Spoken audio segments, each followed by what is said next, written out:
Thank you. Be seated. Closing session. 22117 Commonwealth versus Karen Reed. All right, the jury is at an impasse. So we'll bring them in. Welcome to Fair and Square Files, everybody. Very, very quickly, Luna Bell here. But make sure to stay tuned until the end as we talk about the ramifications for this particular decision. But until then, here's the latest footage from the courtroom.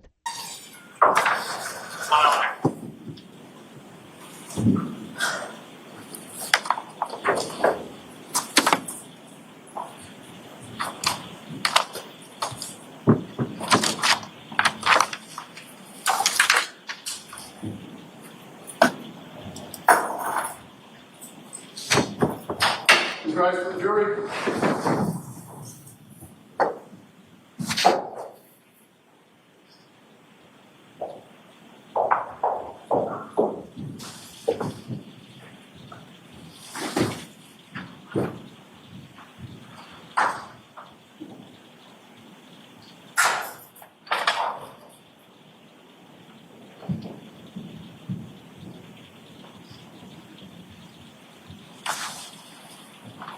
Close the session, please be seated.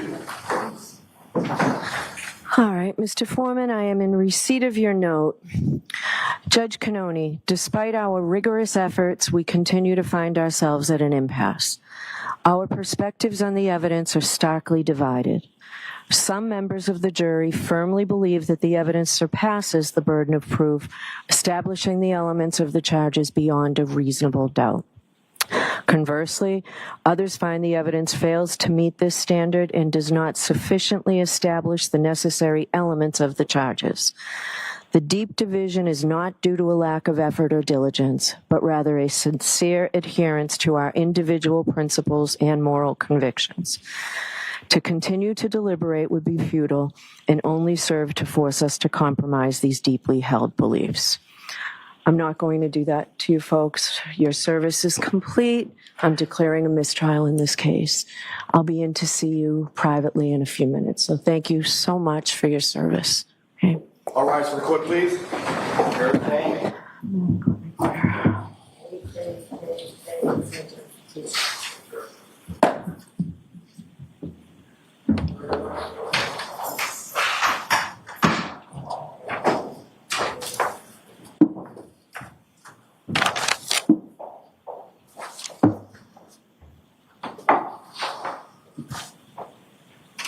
Thank you. Be seated. Close the session. All right. I'd like to pick a status date to find out what our next move is. So I'd like to come back sometime maybe the end of July. I understand people have vacation schedules. Can we come in the week of the 21st? That's fine. No, I'm just looking at my calendar.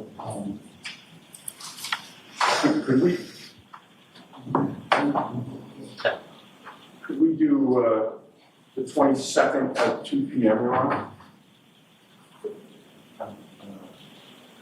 And I would hear from my client. Is there another day that week? Could you do the 25th or 26th? Unfortunately, I think I'm supposed to be for vacation on the 25th. Okay, the 22nd and the 24th are not great dates, so. What about the 19th and 9th? Is that whole week? No, that week's not good. Teaching that I cannot get out of. Can we do August 7th, 8th, 9th? Any of those days? No, we'll do the 22nd.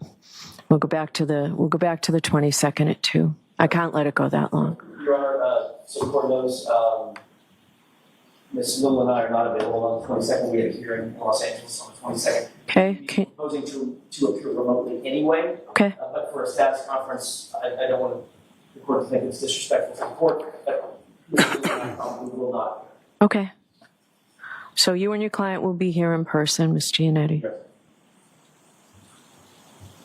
All right. All right. Thank you. We'll see you then. All rise.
The Karen Reid murder trial has taken a dramatic turn as the jury failed to reach a verdict after days of deliberation. Judge Beverly Cannone has declared a mistrial. This outcome leaves both John Oakey's family and Karen Reid's family and supporters in a state of uncertainty. With the mistrial declared, the prosecution now faces a critical decision: whether to retry Karen Reid.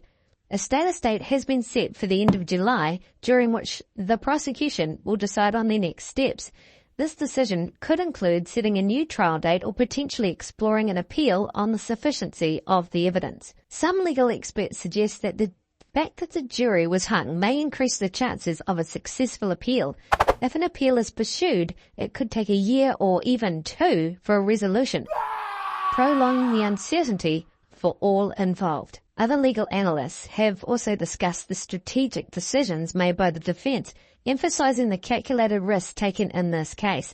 The defence's decision to opt for a mistrial is a significant tactical choice, likely approved by Karen Reid herself.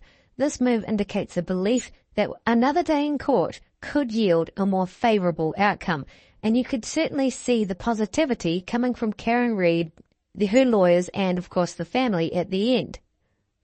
As we await the next steps in this case, it remains clear that the legal battle is far from over. The defence has shown its aggressive strategy, and the prosecution must now determine how to proceed in this complex, high-stakes trial. Stay tuned for more updates as we continue to keep a close eye on this one. It's certainly an unfolding situation, and in the next couple of weeks we'll have a pretty good understanding of where to from here. Remember to like and subscribe if you haven't already, as we continue to cover other cases along with this one. Thank you so much for your time. Remember, be careful out there.